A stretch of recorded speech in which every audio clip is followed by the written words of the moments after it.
mbere yakurikiye sinobabesha umundi muntu yaciye amenyekana byoroshe yari yabaye Alvella uyu kandi wazanye n'intuzi iyi ni plaquette ya Silva wow, Silva Awards turusho kwiraba yego niyo Silva Award ya Alvella mwayibonye yakwije ibihumbi ijana yego umukobwa mfasha guca yego umukobwa wa mu Ruyigi wa mbere niwe wa mbere ndazi mu ntari wabo niwe wa mbere akwije niwe wa mbere yaba kwije nuza Silva Award kuri Alvella jewe ku makuru maze kumva Chizo boy bafitaniye umwana basi dumuco je ntimumbeshere uwo mwana ntawe ndapostinga mugariho oya naho hari reka kumbeshera uragashika mwira umwandikira Alvella ati ibaze nkubu niyabona ikiganiro umwana yarakuze azishavuga ati yo papa yaranyihakanye kuva kera ku mahazo sosiyo ntiyashaka je sinobesha ari ibintu bihari bifise amakuru yizewe no bibamenyesha kandi byo binashemeye byo binaryoshe ariko nihagera igihe nyene ibyo bintu nyene umuntu abimenyesha kabitangaza ati Alvella na Chizo barafitanye akantu bakoze afitanye ikibondo sawa nta ngorane umuntu azo ariko uyu mwanya tube turabishize muri entre parenthèse icyo nibaza yuko tugishira entre parenthèse kuko nibidahura ngo ni misozi antuka uci ubwenge burya umwana yumva umwana ci ubwenge yumva mu nduru tubishira muri okay uwa mbere nuwo nyene uko mfise byinshi nka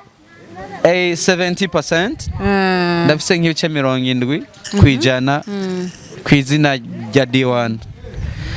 ndafise nk'ibice 70 kwijana by'ibyo jewe nakoze kumwigisha production kumwigisha gucararanga guitar kandi umva n'umuntu twakuranye twigana gutamba turirimbana indirimbo nyinshi jari zenda zandika arije nzi ku downloadinga amabeat hariya icyo gihe sinayibwaye no producteur gushikana management yitwa Iteka Music iramutora aho wose it was me nije nariko ndakora ibishoboka byose kugira mbone yuko mwene wacu ahagaze neza Legend ni indirimbo yabaye hit ni indirimbo yakunzwe cyane ariko indirimbo Legend mwarayikoze ariko remix simwe bwo mwayikoze yego eske tuvuge ko baba toyaga kosa tuvuge gute Legend yasosa ari Bruyo kumva yuko hariho haraba ibintu bimeze nk'imishwano hagati ya jewe na Linoji n'uwo mundi muhungu bita Jibu ndakivuge ngane bwo bwa mbere bimaze kugenda uko indirimbo imaze kwakirwa n'abantu baravuga ati reka tuyikorere remix banashaka baranyegera barambwira mutoshiramo abasana bahe. Bonjour, bon après-midi mesdames et messieurs, je pense que vous allez bien et moi aussi je vais bien.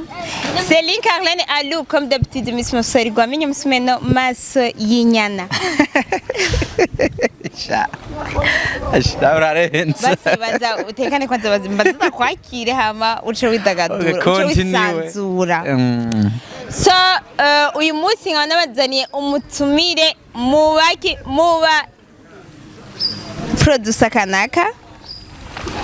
So tumanze kwanza tumwakire yidondore avuge n'icyo akora kugira ngo tugire iki kumbure benshi boba bamuzi kwizina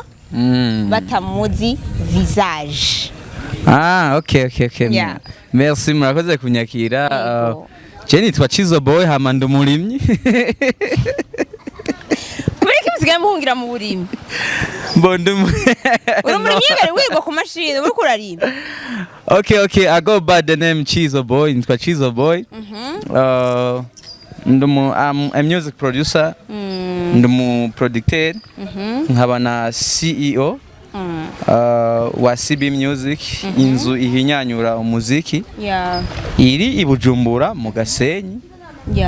yego mu gihugu cy'u Burundi. Merci beaucoup. Chizo boy byukuri akora imiziki tutabeshanye ni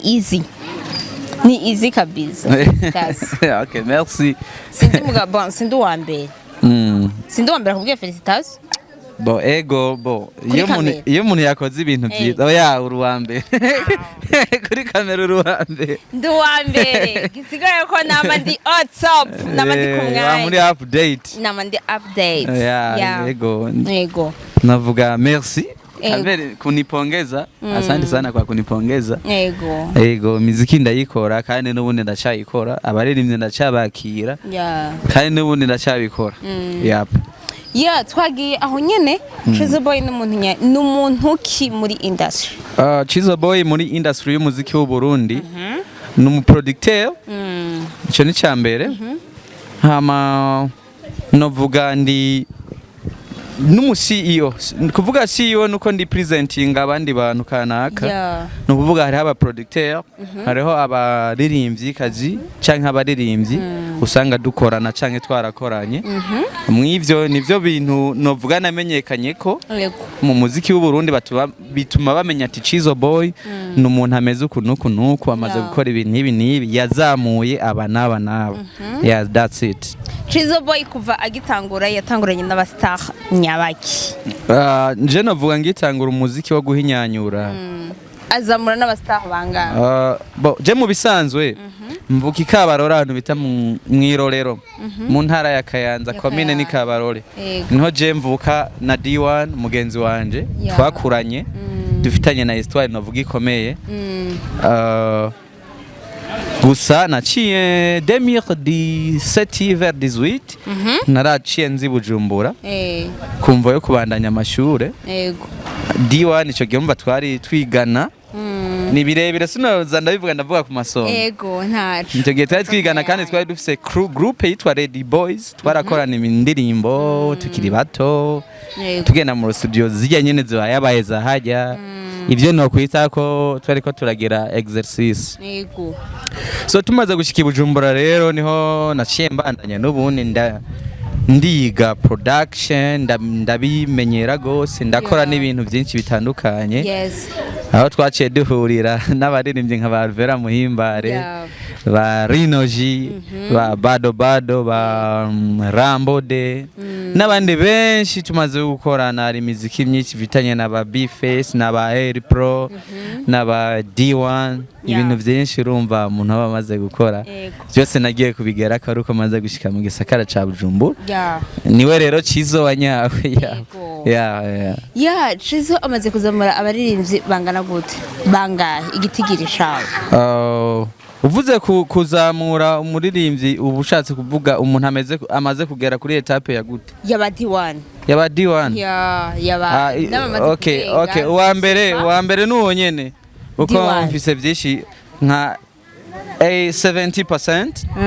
ndafise nk'ibice 70 kwijana kwizina rya D1 ndafise nk'ibice 70 kwijana by'ivyo jewe nakoze kumwigisha production kumwigisha gucararanga guitar kandi umwana n'umuntu twakuranye twigana gutamba turirimbana indirimbo nyinshi jari ndazandika arije nzi ku downloadinga amabeat hariya icyo gihe sinayibwaye no producteur gushikana management yitwa Iteka Music iramutora aho hose it was me nije nariko ndakora ibishoboka byose kugira mbone yuko mwene wacu ahagaze neza urumva uwo numwe pardon gato aho nyene D1 mwahuye gute D1 navuga ni nkuko tuvukana man D1 ni nkuko tuvukana kubera aba nka ndamuhamagaye D1 tuje kurepeta twaba tugiye mwabana hafi tuva ku musozi umwe n'agacimbiri kamwe n'umuntu ndumva twakuranye basi mwarayaga cyane yaho wamenye byoroshe ko afite impano yo kuririmba no twarabanye gushika muri 2020 twarabana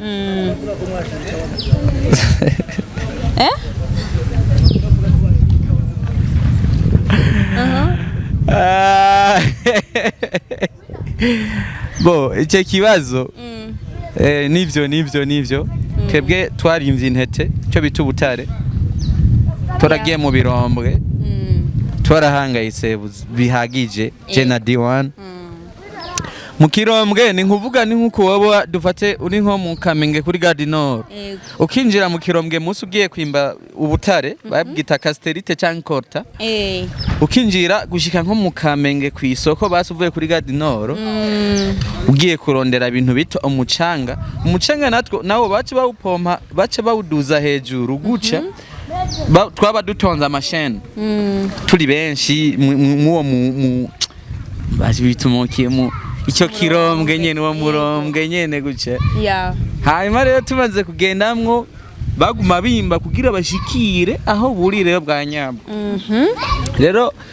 dushitse hariya baca baduza uwo mucanga bawita umucanga basi nivu ryabagera bagita cyangwa ryaba birimwe ibintu bita inzahabu tukaca tubikwega barashiramwe n'ibintu bita umuvuba nkaho umuvuba ntawuzi umuvuba twavuga ni nka ventilator canke ntuze climatizer kugira ngo munsi iyo twagiye ntiduheregwe n'umwuka ngo tubure guhema rero byo twarabigiyemwo twarashoye n'ikawa aho kera hambere umushora na diwani yego na papa wiwe niwe yazigura hari ukuntu bagira ikawa zumye twazishora ahantu bita mu Rwanda gusa urumva hari kera ubu ibiturire byaraciwe ntibaci baduclaiminga canke ngavuge ngo mwarariye ibiturire twashora ikawa zumye tukazikorera tukazicana mu kanyaru nyene tukaronka ubwo bufaranga bwo kugira iki niho twakuye amahera yo kuza turaja muri studio ibintu nk'ivyo nyene iyo ni histoire donc ushaka histoire ya Diwan nanje ni ndende cyane ni ndende gose dusaba ko twicara yego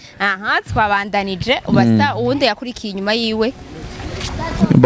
inyuma ya Diwan umuntu wa mbere yakurikiye sino babesha umundi muntu yaciye amenyekana byoroshe yari yabaye Alvella uyu kandi wazanye n'intuzi iyi ni plaquette ya Silva Award turusho kwiraba yego niyo Silva Award ya Alvella mwayibonye yakwije ibihumbi ijana yego umukobwa mfasha guca yego umukobwa wa mu Ruyigi wa mbere niwe wa mbere ndazi mu ntari wabo niwe wa mbere akwije niwe wa mbere yaba kwije nuza Silva Award Alvella nawe kandi nawe nyine mwarakoranye twarakoranye twariganye twarapambanye ibishoboka byose kugeza n'uno mwanya turacari kumwe nubwo gushika yaho muvyarana Jeni twavyaranye bande twavyaranye Jeni twavyaranye banzereye kwanza Silva yego banzereye Silva Award ya Alvella Muhimbare ngiyi nije wa mbere ndayuguruye uri manager wiwe yego tuvyite nkuko mugabo hariho nabandi basanzwe bakora ibindi mu mvo yo kumushigikira Alvella Muhimbare and it's presented to Alvella Muhimbare for passing 100 subscribers YouTube. Congratulations tuamukeza cyane kuri Alvella Muhimbare ni ntambwe na Chizo Boy yamufashijemwo biraryoshe cyane amakuru ayo makuru rero ko mufitaniye umwana niyo jewe nkeneye nande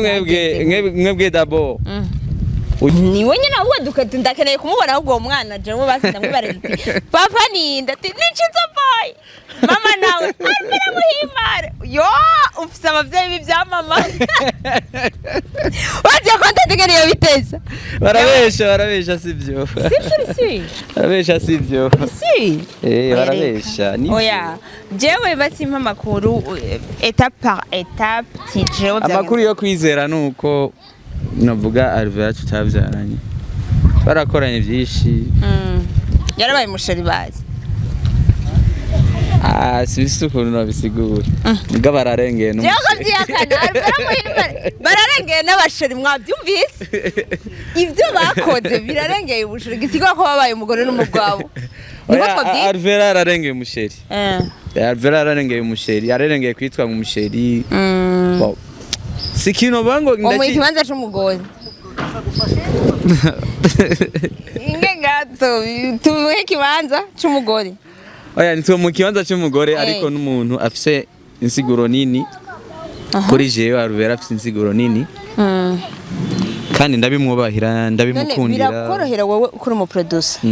gukorera indirimbo umukobwa kweri ataguhaye muguri wagwana fresh ugakora indirimbo fresh yego biranyorohera bisaba gusa ko tumenyerana na wewe karibu mugakuri Alvella jewe ku makuru maze kumva Chizo boy wafitaniye umwana basi dumuco oya je ntimumbeshere uwo mwana ntawe ndapostinga mugariho oya nawe hari reka kumbeshera aho uraje mwira umwandikira Alvella ati ibaze nkubu niyabona ikiganiro umwana yarakuze azishavuga ati yo papa yaranyihakanye kuva kera ku mahazo sosiyo ntiyashaka oya bo je sinobesha ari ibintu bihari bifise amakuru yizewe no bibamenyesha kandi byoba binashemeye byoba binaryoshe ariko nihagera igihe nyene ibyo bintu nyene umuntu abimenyesha kabitangaza ati Alvella na Chizo barafitanye akantu bakoze afitanye ikibondo sawa nta ngorane umuntu azo ariko uyu mwanya tube turabishize muri entre parenthèse icyo nibaza yuko tugishira entre parenthèse kuko nibidahura ngo ni misozi antuka uci ubwenge burya umwana yumva umwana ci ubwenge yumva mu nduru tubishira muri entre parenthèse naje twabihagaritse tubishira muri entre parenthèse mugaje nibwiye oya ntiwibwire bwiza ukuri ntujane nabi je ndaguha umuco basi yego nk'umuco je naguhaye umuco ega ntumuco jeje nyene je nakubwiye Alvella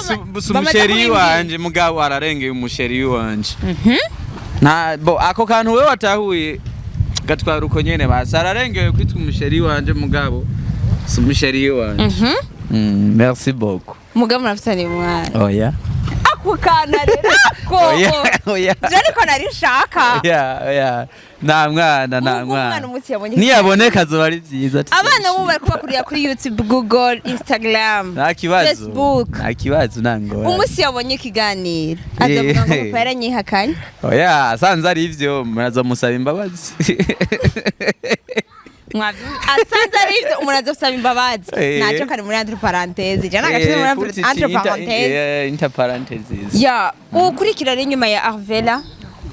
bo je undi muntu navuga nagiriwe amahirwe yuko atoborera iwanje gutobo asinze ko mu gitahura yego bo yabaye Linoji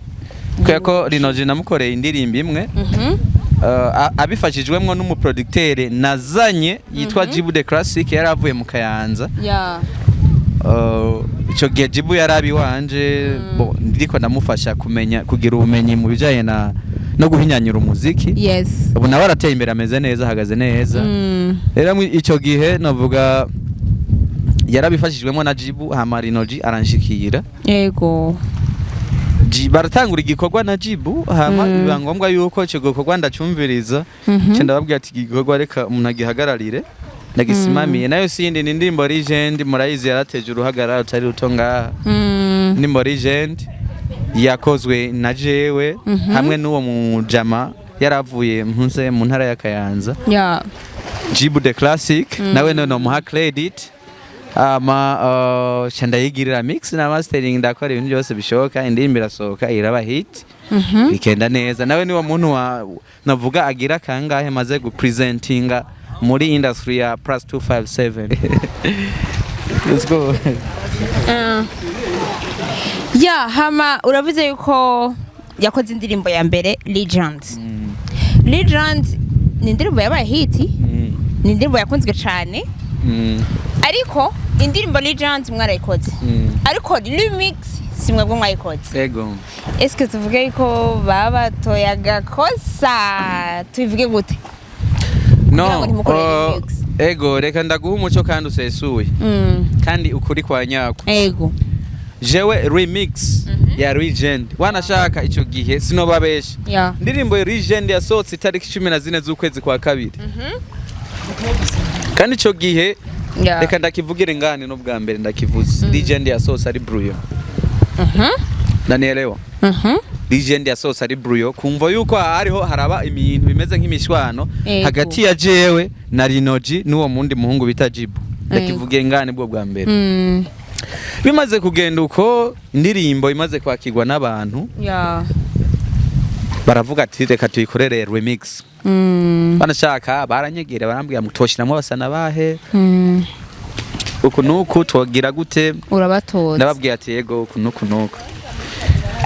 kutagirira recording iwanje je I don't care kubera ko n'umwanya wanje n'amahera ego mugabo legend remix beat yanje nije nabaye obligé gusubiramwo beat kuko project seuro n'imishwana twari twagiranye project nari nayifuse nabaye obligé gusubiramwo beat yose ibintu byose nari nsigaranye ngira nka bruyo hari ukuntu umuntu agira ibyo bita savers akagira nk'ama project nka 3 nari nsigaje project ya mbere yatanguye niyo naciye ngira urbanization cyenda bahereza beat Lino nyene niwe yaje kuyitora kuri flash hano nakorera bita ku muyaga ndayimuhereza aragenda baragira sinamenye iwagwan sinamenye ibija mbere mugabo narayibahaye baragenda barakora ibyo bumva bo bashaka mugabo beat ni generally naye basugumiye bakibatwara kunde mu producteur bakibakora remix shemo nayasohotse ndababwira ati jewe nuwo mutoma credit muhe umupeti wanje umwana wanje ndiko ndarera bita Jibu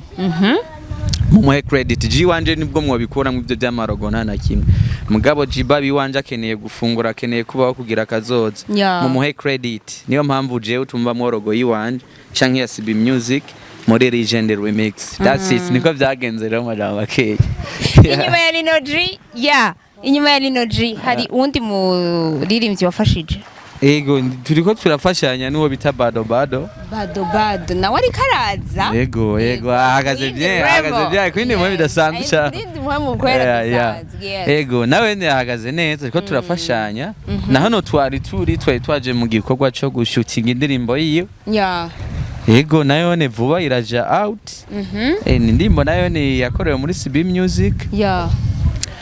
n'inyuma yo ngaro n'abandi hariho nabitwa barambode turi en processus yo gukorana ibintu biriye ariko nuvuga yuko bado muno mwanya ari we tuko turakorana ibintu byinshi cyane ivyunguka kabisa cyo kwiteza imbere kubera iki abastar mwakoranye bose byo kwitwa yuko tubifata bon niyo sense nabivugamwo ntimukiri kumwe kubera iki mutagumana ngo mukorane sivyo bakaca baja mu yandi mantuzenya kanaka abandi bakashobora kwitaka ukuntu icyo kibazo ndakunda kucishura mw'ubu buryo je ndafise studio de production audio rero iyo habonetse uwundi muntu ashobora kunganira ibindi bintu kanaka umu artiste nta mpamvu yuko ndamwima iyo opportunity ndamwima ako kajyo ko kugira ngo nabandi baze bashiremwo imitahe muri mu mpano yiyo so je ndamufasha ibintu nshoboye mugabo nabandi bagwiza tunga abanyamitahe ntibaba bimiriwe that's why umuntu mvuga nti ko abonetse for example harabonetse Iteka Music haraboneka Wema Entertainment ndabataginze nayo ni publicity publicity haraboneka na any production si kuvuga yuko iyo nshaka kubibana ntabibana kuko bose ari ibiceka naka mba mfise hari ama project yabo mba mfise dufise ukuntu twabivuganye nimba mwarabibonye kuri igensi nyisha no sinyisha Alvella muri Wema Entertainment je niho narindi kandi barampaye twiwanje yego mugabo simbura n'ubundi kumufasha sinabura n'ubundi kumufasha nk'umuntu twavanye kure hari ibintu mbananya namufasha ari ibintu bose nubwo wambwiye ati turi kure na kure sisi tunaongea 100% tuguma tuvugana turafashanya ubuzima hari impamvu mba nashimye yuko baje hariya kubera ko je nta mamiliyari mfise yo gushira mu basani yaba ndabishoboye nabone nari kubasigning mugaje nta musani numwe bari kugumi wanje mugaje nta musani numwe je mpa kontra nta n'umusani numwe nta musani ndaha kontra nta n'umu producteur je narafashije uwo bita Trust Beat agezweho namukuye mu Kayanza ari zero narafashije na Jibu nawe namukuye mu Kayanza ari n'abandi bari inyuma n'abandi mfisi wanje so nta muntu mpa kontra binjemo kugufasha ndagufasha nyuma nawe ugize iterambere utera omwe ukazogira reconnaissance ukibuka yabiheze J wanje nanje ndi murasta muri make uri murasta kabisa kuko no mukiyagura umurasta reka ndagushimira cyane merci beaucoup je nanje ndabashimiye kweri ndabashimiye cyane kuntera kamo wanashaka nkora ibiganiro gakenya ariko ye bikunze nje ndavuga kandi ndirekura kuko je ndashima ineza y'umuntu yangiriye kandi nanje ndakunda umuntu ashimira ineza mba naramubwiriye that's it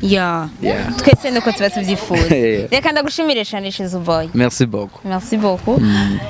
yari Link Arlene Alu comme d'habitude Miss Masori gwamenye musumeno maso y'inyana so ciao